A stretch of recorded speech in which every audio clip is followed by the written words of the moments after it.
Hello, welcome to September 13th, 2023. My name is Kurt, and this is my daily Good Life meditation, an exercise that I do each and every morning, a little bit after waking up.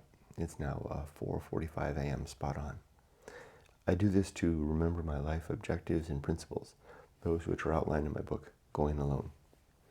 I also use this time to reflect on the last 24 hours, including last night, to see how I did with the various challenges and opportunities that I met. I then prepare for the coming day and reflect on death and start the day in earnest. So before I do any of that, though, I like to read a poem. So let's continue with Edward Thomas. Today's poem is called The Manor Farm. The rock-like mud unfroze a little, and rills ran and sparkled down each side of the road. Under the catkins wagging in the hedge, but earth would have her sleep out, spite of the sun. Nor did I value that thin, gilding beam. You know, maybe what I should try to do is read it once before I start the camera, and then read it again. That's what I was doing with Keats. Let me try this again. Struggling a little bit. The Manor Farm. The rock-like mud unfroze a little, and rills ran and sparkled down each side of the road, under the catkins wagging in the hedge.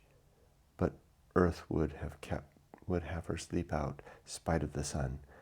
But earth would have her sleep out, spite of the sun. Nor did I value that thin gilding beam more than a pretty February thing, till I came down to the old manor farm in church and yew tree opposite in age, its equals and in size. The church and yew and farmhouse slept in a Sunday silentness.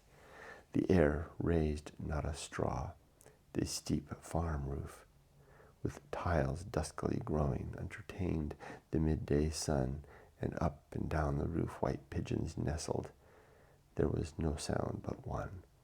3 cart horses were looking over a gate drowsily through their forelocks, swishing their tails against a solitary fly. The winter's cheek flushed as if he had drained spring, summer, and autumn at a draught, and smiled quietly, but 'twas not winter, rather a season of bliss unchangeable, awakened from farm and church where it had lain safe under tile and thatch for ages since. This England, old already, was called Mary. I think this might be one of the most significant poems I've ever read. Significant in its coming, unfolding, and meaning for me. I need to make a mark on this one. I think I'm going to have to study this one for a couple of days. Figure out what to do with that. There's something about this poem, the way that it captures that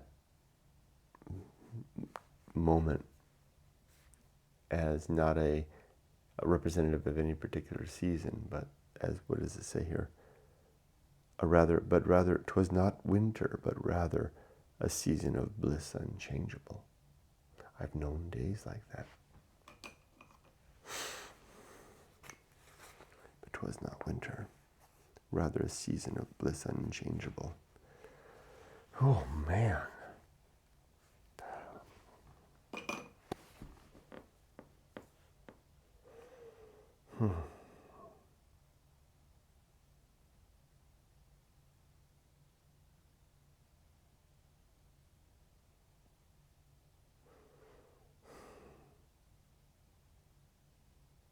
Sorry, poetry does this to me. Takes everything out of me like a punch to the stomach. Like the wind gone. Then you get, dude.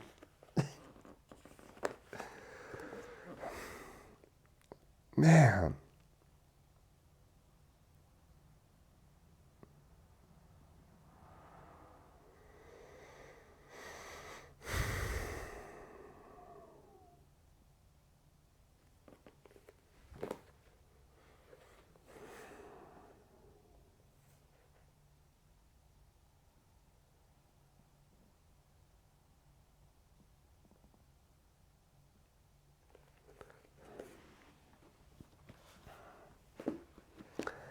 I almost feel like I can't go on with this video.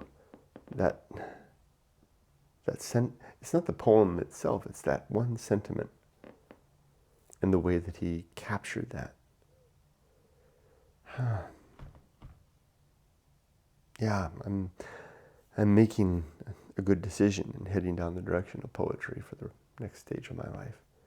I'll continue with literature, of course, but oh man, just to have the days free to read poetry all day. Okay, let's carry on. Yesterday and last night. Yesterday was a tricky day because I had to, I had to make, hold on, what happened yesterday? Oh, I made an appointment to have my tumor thingy ultrasounded on Monday, next Monday. That's as soon as they could do it. That's fine.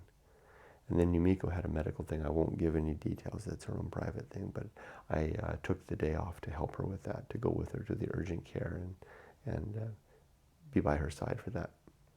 So yesterday was consumed. I did work through the morning, but then after that, I took the day off so I could attend to my medical appointments and to be with my wife. And then after that, I went to the beach in the evening and had a nice time. Read a lot. I counted yesterday a sentence. Yesterday, another one. It's not like that poem, but this is something that this is Samuel Johnson, a message that he had to James Boswell here regarding James Boswell's anxiety and depression. And I'm not saying that this is a cure. What Johnson is saying is the right way to handle such things. I'm just was struck by it. He said in a letter to Johnson, after Boswell complained about his depression, he said that to have the management of one's mind was a great art, and that it might be attained in a considerable degree by experience and habitual exercise. And what I realized and I recognized was that that's not part of my creed, self-control, the disciplined effort of managing one's mind. I want to find a way to fold that in. And I think I will. I might even give it to the very end of the principles, maybe principle number 35. I thought of things like calling it the principle of self-control or the principle of Johnson, and then just quote that. The principle of Johnson is too vague. No one would really get it unless they understood the context of what I just told you. So it's something other than that. I'm going to think about it. Let's do the good life. My 8 objectives. To be always ready to die. To make good and effective use of time. To develop and maintain good and sound life principles. To cultivate good emotional reactions. To perform good actions. To recognize my true limits and my true opportunities. To do just one thing at a time and do that thing slowly and deliberately and carefully. And then to keep my balance. My 34 principles then are war, reason, homunculus, anchor hold, home of good and evil. Purpose, atomic principle, principle of nature. The pyroride, public,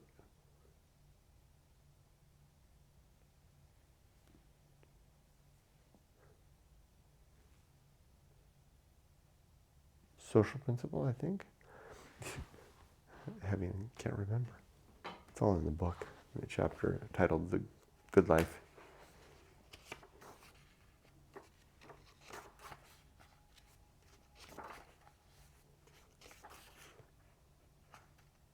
The social principle, see how each of these principles and objectives are laid out here with a description.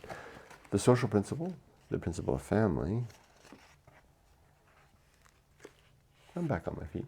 Public speaking, temperance, life will not go well, the horror show, the feast of offal, distraction, agency and the great indifference, the best seat in the house, the restless man, the path of wildness, the great life adventure, the risk of avoiding risk, sin and damnation, complete oblivion, script writing, the bullseye aim, the season of philosophy, the arena and utility, no, script writing, bullseye aim. Wow, I'm really all messed up this morning, huh?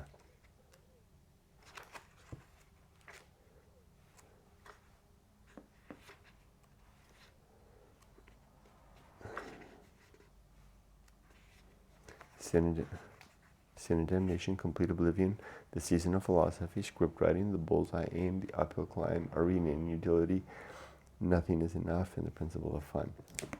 And somewhere in there, I'll slip in a new principle relative to self-control, discipline and self-control. Something. I'll figure it out. Today, it's a Wednesday, got a full day of work. I'm ready to do it. I've got a plan. I know what I need to do. I know how to participate. I know how to be a good employee.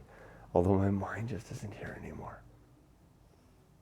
And now, especially with the fear that, both of the medical things, which are, Yumiko's is a little fearful too, that came up.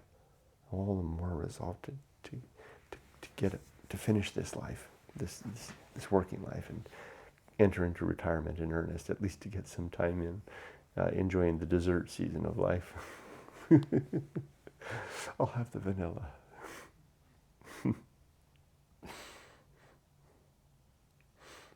I ready for death? Are my affairs in order? Yes. Are my relationships sound? Yes. Is my life's work done? Yes. So my life is done, if not finished. And with that, I'll finish. I wish you all the best. Be safe, but not too safe. Take care.